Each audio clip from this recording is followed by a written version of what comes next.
How is everyone doing today? It is January 16th of 2022. Haven't put a video up for a couple weeks, and so wanted to say hi to everybody and let everybody know that we are healthy, happy, and motivated. Had a little bit of a stagger step entering into the new year, but just kind of wanted to walk you around some of the projects we are working on and get our first video up for the year. So happy new year to everybody. It's 2022 now.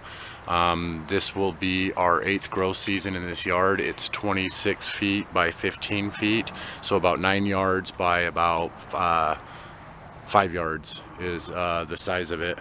The first 8 feet of it, it comes out here, it comes out cement, and then the rest is covered in rock. So what we have to do is we have to try to grow everything in containers. It's a rented property also, so we can't do a lot of changes to the property, but super happy just to be able to have a place to grow. And I'll walk you through some of the stuff we're getting started. Most of the stuff we would like to do videos on is individualized videos, so we can kind of show you a project specifically, but we're just not sure. We just try to roll with life when we get the time to do things.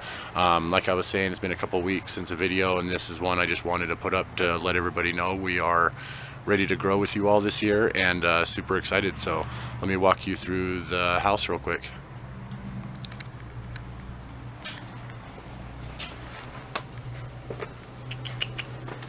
Come on.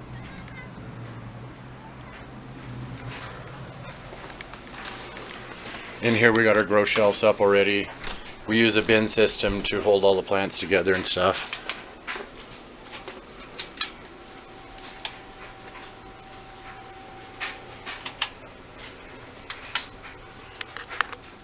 This is just a metal shelf that we got from Walmart and some shop lights. I can't really tell you pricing on things and stuff too, because everything in the world seems to have raised in price. But this is our first cleared out bin. We'll probably be transplanting plants into here somewhat soon that we're trying to get started. This is where when we get plants established, we kind of put them into this 6-pack of double cup method system in here. This light right here, we're going to run this high-end Sansi light that we got from a friend on YouTube, and put it in the middle of this one. We probably put this shop light over here, or there's 2 more blue, red, purplish lights that we might put up underneath here. But everything that we've gotten, we're big fans of using what you got and repurposing things.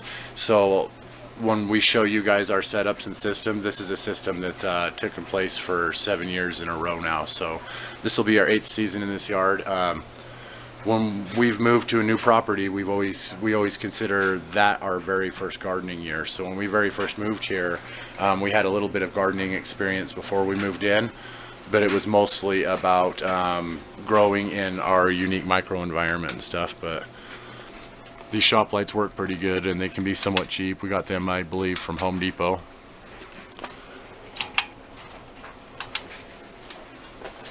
So a really cool setup that's worked for us.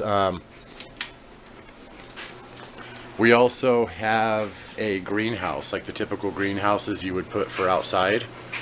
We have one of those, and we put 3 heat mats in, and we will be putting and then 3 mini lights that we had gotten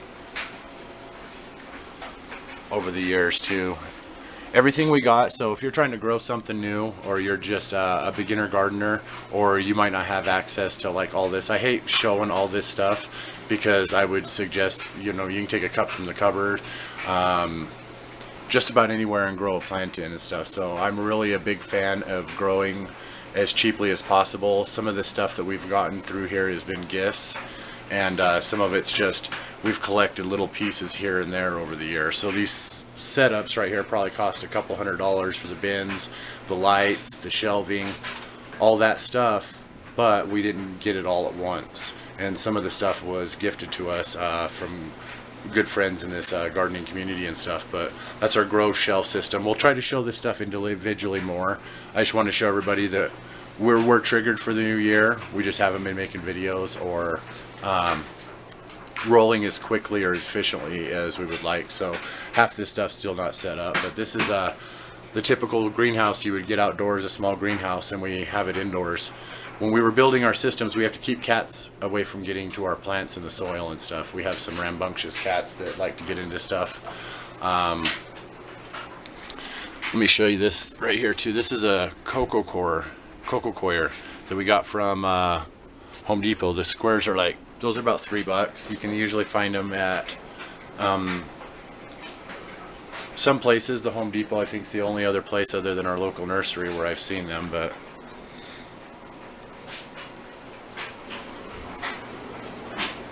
you just put them with some water. We're making some seed starting mix here. We'll be using, this is cocoa core, and we'll be adding perlite to it for drainage. Yeah, we're going to use perlite in the coconut core. It won't have much nutrients and stuff, but we'll get some more soil coming up.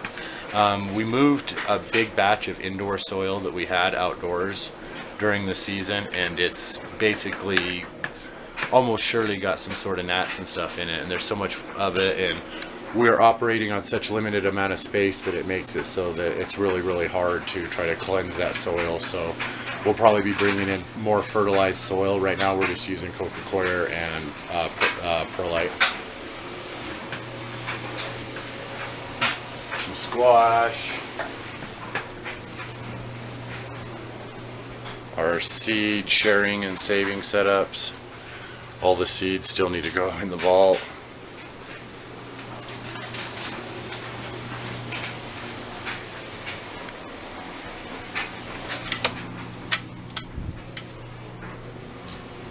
Lots of jars. They go back there quite a ways too. We probably got 40 or 50 jars of pickled food. We just open them up as we need them, and we give a lot out to friends and family as well. So I was going to mention this too. This heater is this electric heater is what heats our house, our apartment. So it runs right down here to the greenhouse. So we'll have heat mats to help some of the peppers and tomatoes start. We start our seeds in here. As they get to where they're burgeoning in there a little bit and they're growing well and everything's smooth, we transplant them into a cup method and get them into the shelving system. As they're in the shelving system, we just try to maintain them until we can give them to friends, family.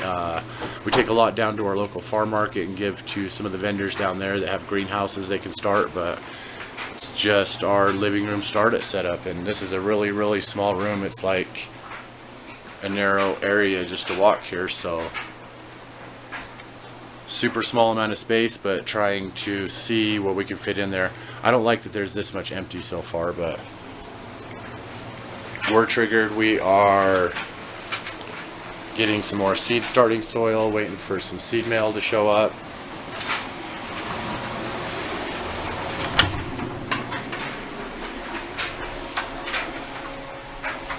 Move the garbage out of here so it don't show up in the video.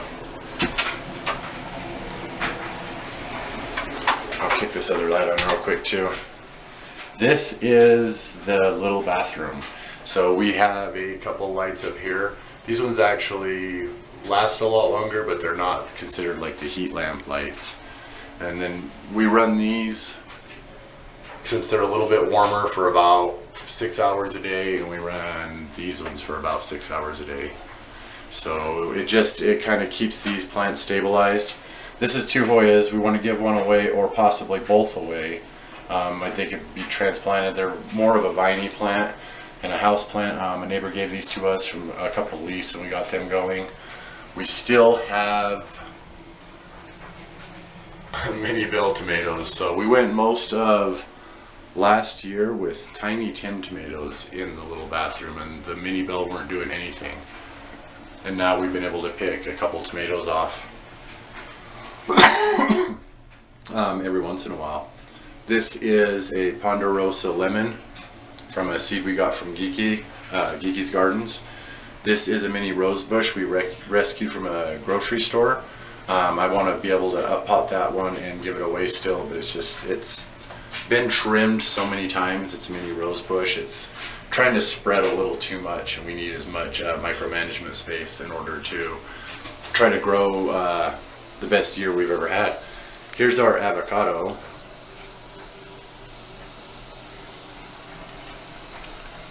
So it's pretty big. It's about waist high, I'd say. With the container, without the container, it's probably about 3.5 feet. And then there's our old lemons. We've had these for several years.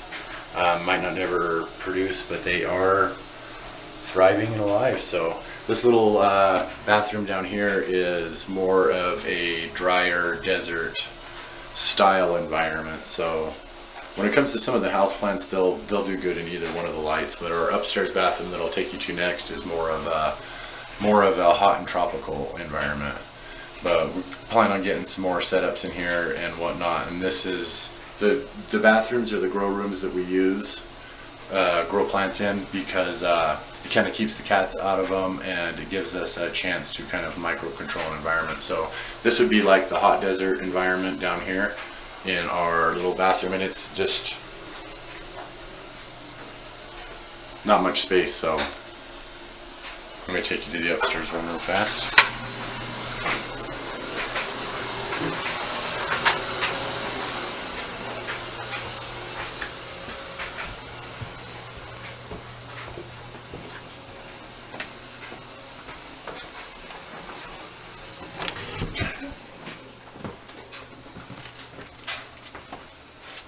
Alright, so this is the upstairs, and all we have here is some plants. So in one of the shelving systems, what I thought about doing is making a shoebox 6-pack of double cup method and just trimming 6 of these out, getting them rooted.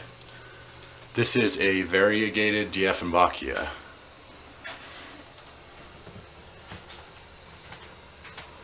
We so want it to flower, but it's all the way up here.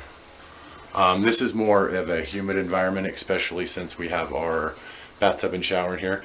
We sometimes will use bath water to save and water plants with.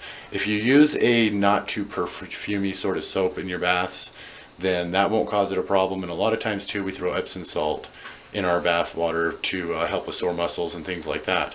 So Epsom salt, mild soap might be a little bit of a pest resistance, in fact, if you think about it. But we'll use some bath water in our plants. We're not super hippies, we're not like super trying to conserve. It's just that water with the Epsom salt in it already and everything else like that. Plus this room gets humid. We don't really use these lights right now. We just got these 4 lights right here that come down on it, and the mirror actually acts as like a reflector thing for it. But Variegated Diaphracchia. This is a spider plant that's still doing pretty well. And this one is another piece that we just cut off and been growing in nothing but water for months now. Really cool. The Diaphracchia and the spider plant are ones that can handle low light. A pothos is also a pretty good house plant. We don't have one of those right now. The Hoyas turned out pretty well. We kind of keep them in here. The cats will always try to chew them or bite at them.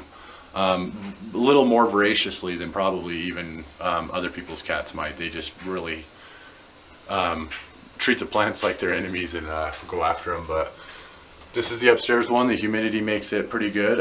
It's January 16th of 2022, and wanted to put out our first video and walk everybody around. Still lots of work to do. Our January, I'm not quite sure where we're going next with it, but I just kind of wanted to say hi to everybody and let everybody know we're stepping into January, but we're healthy, happy, motivated, and ready to garden with everybody. So hope you guys are having a good year so far. Hope everything's going well for you, and have a great day. Love you guys. Talk to you next time. Thanks for watching.